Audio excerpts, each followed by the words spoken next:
Run, river, run, run through the hills. Run, river, run to the sea. Run, river, run to your place beneath the sun. Run, river, run over me. Hi, welcome to be my guest. Today we have back an encore appearance by Greg Ballan, and he is our local Hopedale author, another whodunit, sci-fi author. Hybrid is one of his books, and Hybrid Forced Vengeance. There you go. This is the first one, I believe. The Hybrid, Greg Ballan, right? Yeah. And then Hybrid Forced Vengeance. This is real sci-fi. I shouldn't say whodunit. This is sci-fi for sure. Were you always interested in sci-fi? Oh my gosh, since when I was a kid, remember the old creature features they had on Channel 5? Yeah. Man, that was like Saturday with a bologna sandwich and some pickles and potato chips in front of the TV watching Channel 50, and always. And the Wolfman dude and the there? Wolfman and Dracula, and then they had the Godzilla stuff, and then they'd have the alien invasions. And remember the Godzilla toy? I think they had it on American Pickers on TV. This is where I'm remembering it yesterday. The Godzilla toy that spit out. It has the little blue missile thing. Yeah. Oh my God. The Shogun Warriors toy series. Okay, this was our generation. Okay, this is cool. Yeah, I mean. that's how sad my life is. I actually know what it comes from. Yeah. Well, those are worth a lot of money. Yeah, now they were on American Pickers, and Pickers are smart enough to. I think they snagged that sucker, that dinosaur, whatever he was. What was he? God, he's a radioactive. Yeah, and to find what they actually has the missile thing still intact. And he was on wheels too. Did you have one on wheels? Yeah, I think it was on wheels. Yeah, it was big. It was about like this tall, and it was great. Now we've had Greg on before. Greg, when did you write the first one, Hybrid? Oh boy, was that a couple wrote years? Hybrid. No, Hybrid. I wrote it originally in 2004. Yeah. And it was picked. I submitted it. This is my first book, and I knew absolutely nothing about publishing.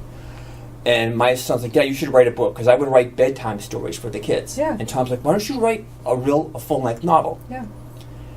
And I was telling you, I was out in the Hopedale town forest. Yeah. And Captain Brilliance, I got all turned around. Yeah. And I'm like, "All right, it's getting dark. The sun is getting low and it's getting dark, and I'm out in the middle of, and I can pick a direction and walk and just go." And so I was going and to pass the time, and the sun did go down, and it was dark, and you start hearing things in the dark, and having an overactive imagination, you say, "What's that? What's that? What's that?" Yeah. And to pass the time, I said, "Whoa, what if something really lived out here?" Yeah. And of course, so naturally, why not freak yourself out as you're walking through the woods in the dark? Yeah. Why not just scare yourself? And that's how. Yep. That's how the book was born. Okay, now something very interesting. Madam's Restaurant, that was over in Hopedale for quite a while, is featured in this. The story is basically about a detective, right? Yeah. And he works from behind or near or in. How does this happen? He has an office. His fictitious office is in a back room at Madam's Restaurant, and then he meets clients at one particular corner booth, and he serves them the food at the diner food. And I wrote that book in the booth at Madam's Restaurant. The whole book. Just about the entire book on an old beat-up Dell laptop. Did they know that's what you were doing? I gave the manager a copy of it. Oh, good. That's when it was done. Yeah. Because he would give me grief all the time, good-natured grief. Yeah. And I gave him a copy of the book and said, "Thank you so much for letting me use the name, use the place, and use the menu." Yeah. Because, like I said, whatever the character ate in the book, that's what I ate when I was there. Are you serious? I'm dead serious. The blueberry muffin and the coffee, the chicken soup. Oof. So, I'd have it, and I'd be typing away, and he'd have it at the same time, and it was kind of neat. How'd you find time? This is a busy guy. He's got 2 other jobs, 2, right? Am I correct? 2, yeah. Besides being an author, where did you find time to eat at Madam's? What did you do? Well, back then when I wrote that, it was only one job. Okay. And so I would have the time on the weekends to sit back and really put in 2 or 3 quality hours of writing. In the morning or at night? It was usually either in the morning or like from 1 to 3 in the afternoon. Yeah, if you're having a muffin and coffee, that's in the AM. It's the AM, yeah. Yeah. And I remember when I gave the manager the copy of it, it was like, oh my God, he's probably going to hate this. And I remember I walked in a couple of days later and he goes, the good car looked out of place with the ordinary cars in my restaurant. Are you saying that my cars at my restaurant are ordinary? I'm like, oh my God, you didn't get past the first page and you're giving me grief. Was he kidding? No, he was kidding. Oh, thank But God. it was like, but he did like the book. Yeah, definitely. And I tried to incorporate a lot of different places in Hopedale throughout both of the books. Now tell us, without giving away the ending, what happens with this detective dude? What happens? It's the whole book, besides being creepy science fiction, is a mystery. Yeah. I don't know if you saw that going on. It's the more he learns about solving the mystery, the more creepy it gets, but the more he has to explore himself. And the whole back thing of the book is, don't be afraid of exploring what's different about you. Yeah. Embrace it. And then, of course, like I said, in the end of the book, he has to embrace all of his differences in order to solve the problems and save the day. And He's sort of like a hero at the end. yeah. Yeah. Now is that A supposed to be reluctant him hero. on the front with the sword? He turns into that? Yeah, that's his alter ego, what he turns into, and that's him. yeah. But the Laura Gibbons, the cover artist. Yeah. I mean, I described in like 2 paragraphs. This is what I'd like the cover to be, Yeah, and she got it. and she just nailed it. Now, hybrid. No, I was not the model. No. Hybrid. People do ask. No, they don't. They No. don't. They don't. You could though. I'd like to, but no, I don't look that good. You Maybe don't 20 know. years ago. Sure. Yeah. Hybrid Force Vengeance. This is the second one. Now Yes. tell us about this. This one I didn't get a chance to read. What is this one about? Okay, it's at the end of the first book.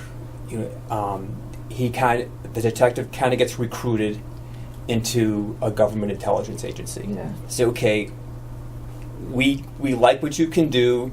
We have a use for somebody like you. Yeah. So we'll take care of all of your legal problems. We'll make all the bad stuff go away.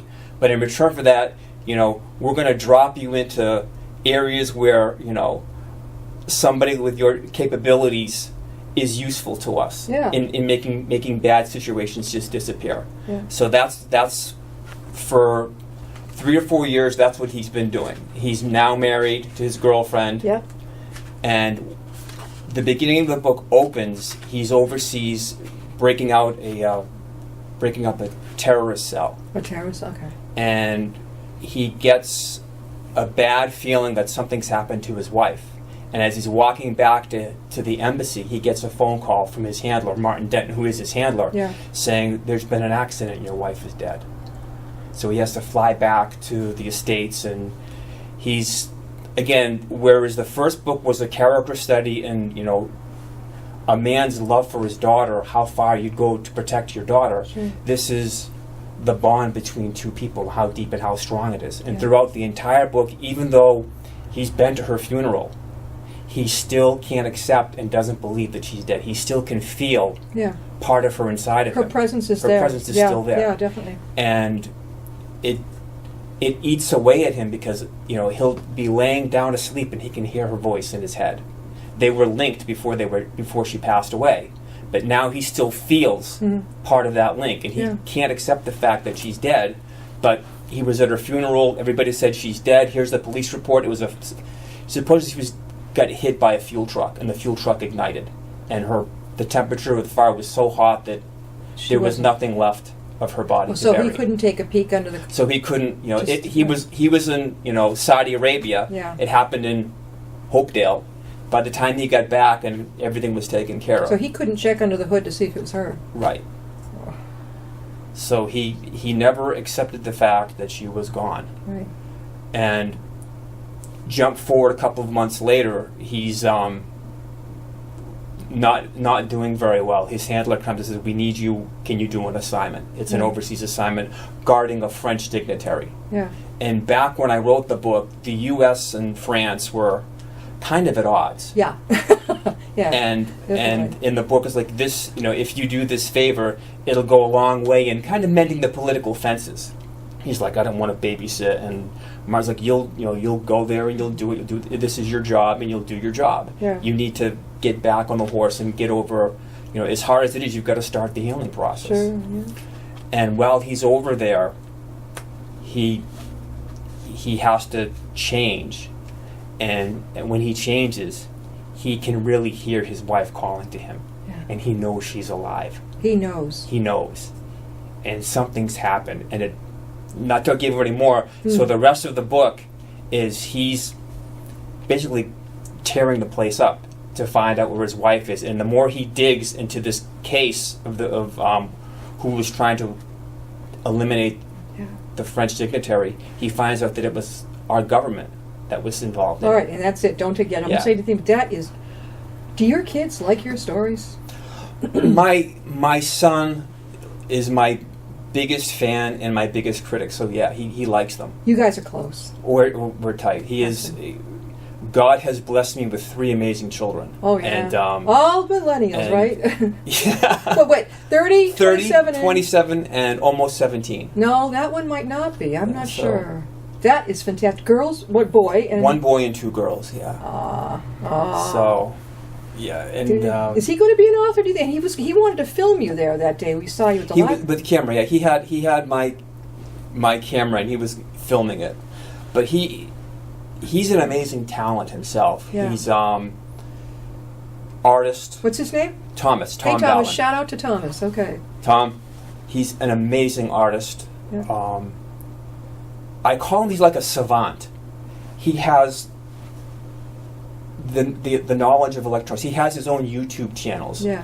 And the editing that's required and to do a review, the technical knowledge he has amazes me. I mean, on my YouTube channel, Yeah. he did the editing for me. Yeah. And he's trying to explain to me, now, Dad, this is how the soundtrack Oh, works. this is familiar. This is how you add. I'm like, No, forget it. what? I'll just watch you do it. Like, you know? yeah, Yeah. I get laughed at. I thought email was pretty cool. I got into this and that, loved it. Now he's like, oh, I really don't check that much. So now I'm trying to reach him like that stupid little Yeah. texting thing. Oh yeah. I'm lucky even then if I get a response. And what's bad is that now Tom's moved out. He's out in a good hour drive away. Yeah. So I can't just say, hey, Tom. Pick up the phone. And it's like, I can't just come down there and do that for you. So No. So now it forces me to get a little bit more knowledgeable in the technology and a little bit more knowledgeable in the web stuff, because I can't just say, hey Tom, Yeah. fix this for me. We are talking with Greg Ballan, and he's back with us again. This is your second Second time. appearance, yes. Second time with us. And I had met Greg up at the Hopedale Library, the Bancroft Library. There was a 3-author event, and it was your first event, right? Did great.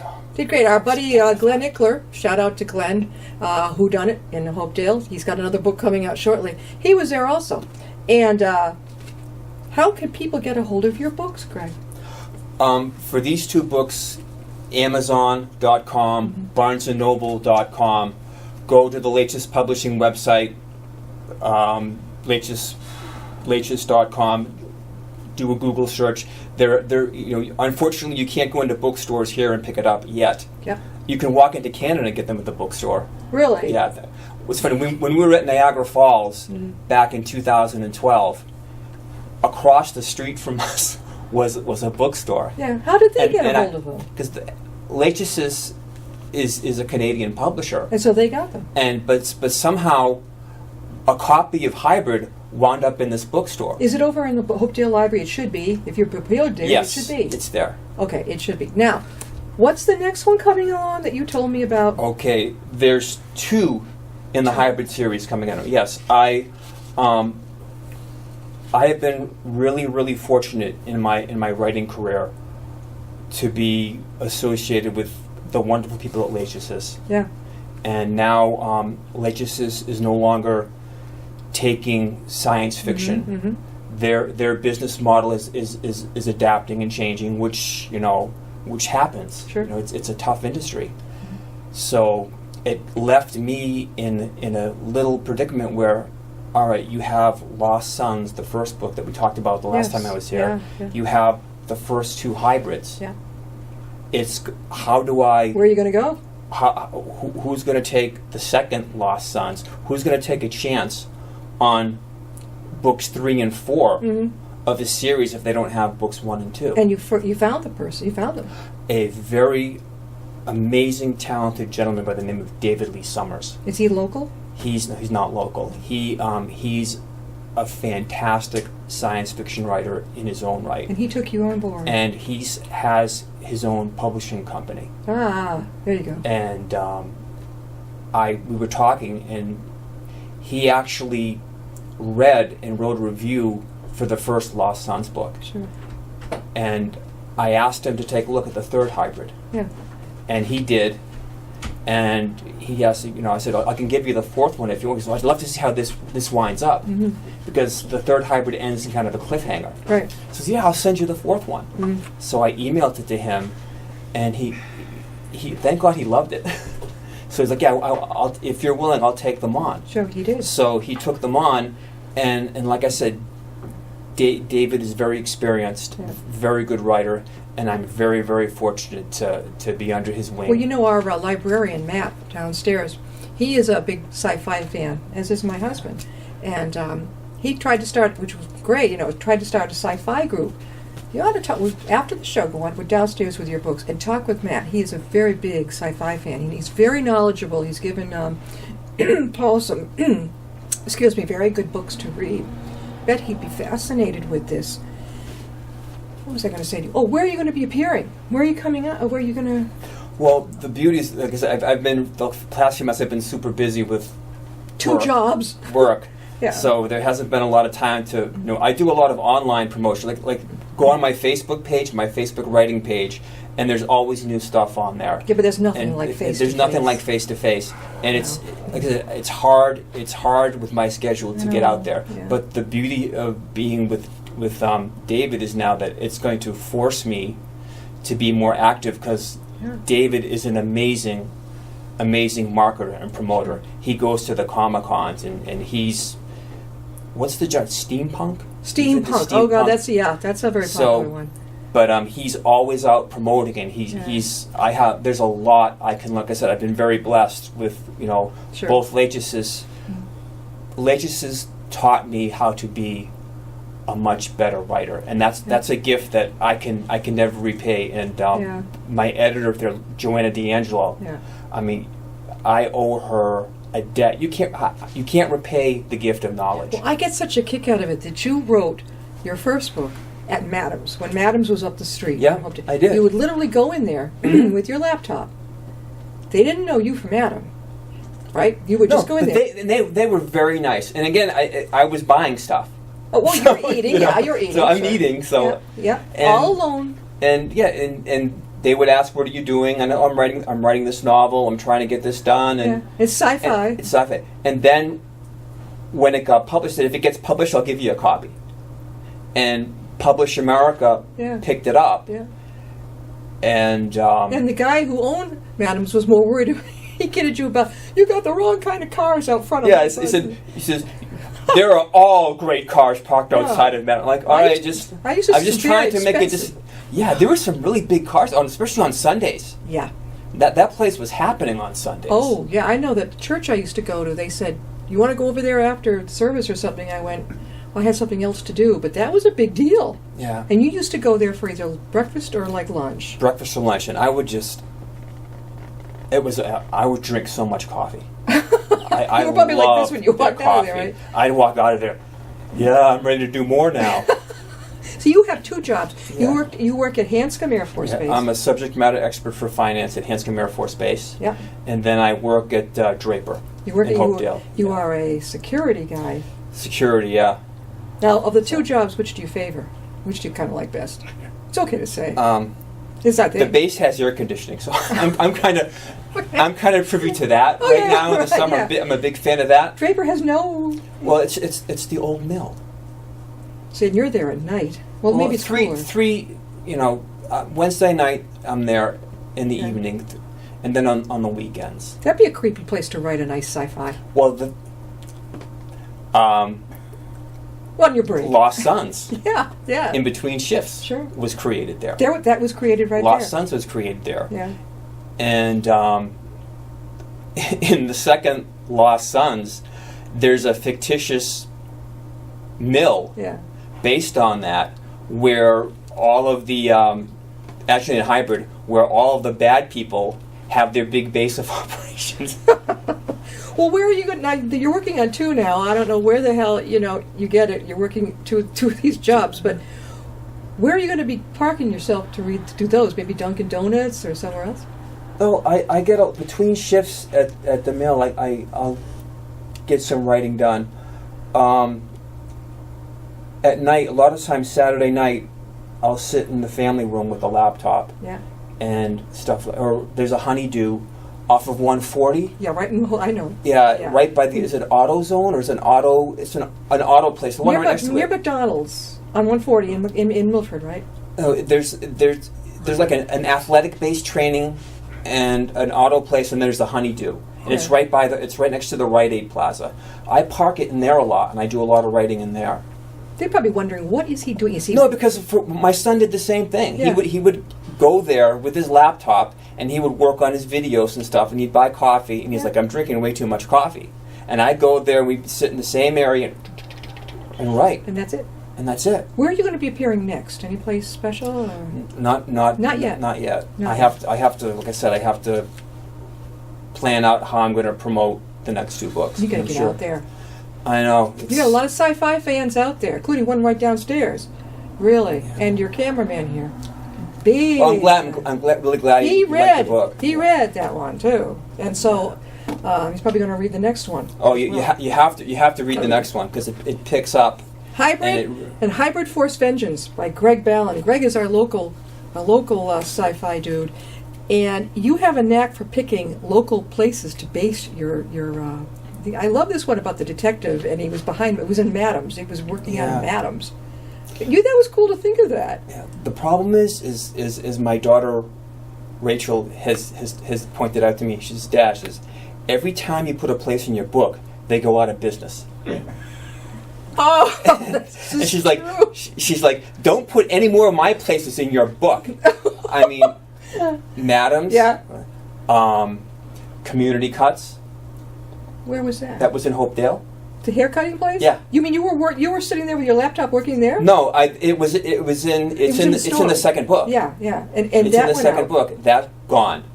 Then I said, okay, well, I'm going to move him to the Uber Cafe in Mendon. Oh no. And I would go to the Uber Cafe and sit down and start writing there.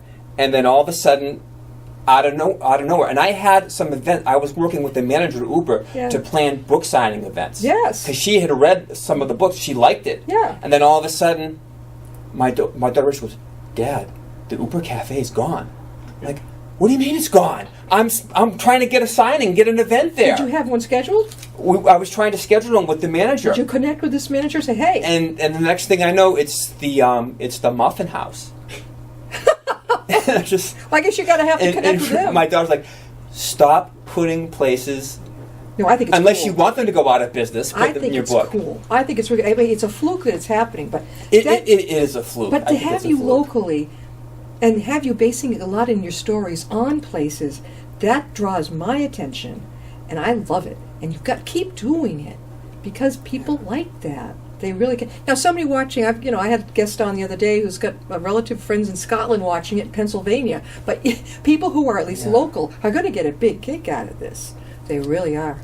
I hope so. And I kind of did it so people in the area, when they were reading, oh yeah, I know that, and even 2 of the characters that are in the second hybrid at Community Cuts, they're actually based on the 2 hairstylists. So I based the 2 stylists in the second book. On the second book, and hey, here's your copy of the book. You're in here, and so now you make me want to read the second book even more. This is amazing. Again, how can they get your books? How can they reach you? The books, BarnesandNoble.com, Amazon.com, or go to the Lachesis publishing website, lachesis.com, and go into the science fiction and suspense drop down, and they're there. Can you spell that? Lachessis.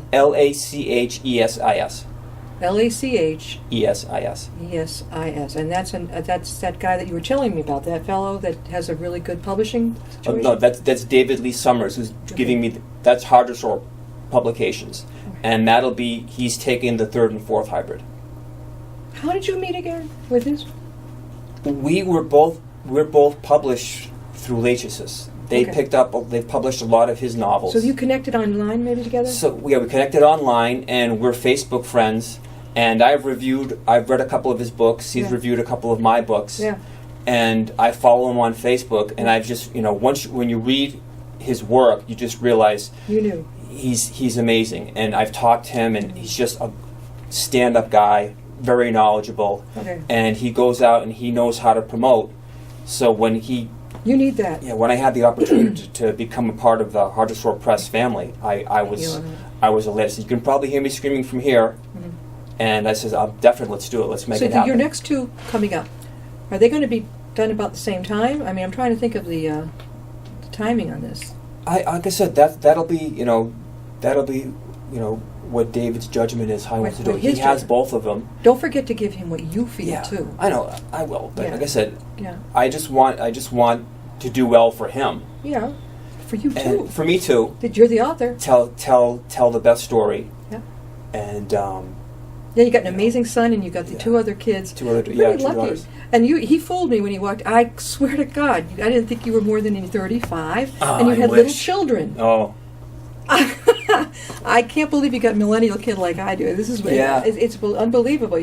What's it? And they're so much smarter. Like I said, my son's amazing, and my daughter too. I mean, you look at your children, and it's like, wow, you didn't get your dad's dumb. You maybe it skipped a generation, because they're really all of them on the ball, and they're all born with these computers. Exciting. The computers in their kindergarten, right? Yeah, it's exciting to see. At that age, we don't the potential. Yeah. What are they going to accomplish? What are they going to do? I just hope that they know how to communicate a lot face to face. I don't like seeing the heads buried this much. That's what I see with a lot of the younger kids. Yeah. Even in my own youngest daughters, that the reluctance to have human interaction face to face. And when I was a manager, back on my old job, I was managing young people out of college, and that was the one thing when you were interviewing. It's got to be. It's eye contact. Exactly. They couldn't have eye contact. Yeah. And the cell phone phenomenon was just really starting getting, but constantly, You go out to eat, right, and you see people sitting in booths. They're not even talking to each other. They're going like this. Greg, thanks for being on with us. Oh, it's been my pleasure again. Thank you very much for having me. Keep in contact, okay? I will, definitely. All right. Go downstairs and see the librarian. I will. I love sci-fi. See you next time and be my guest.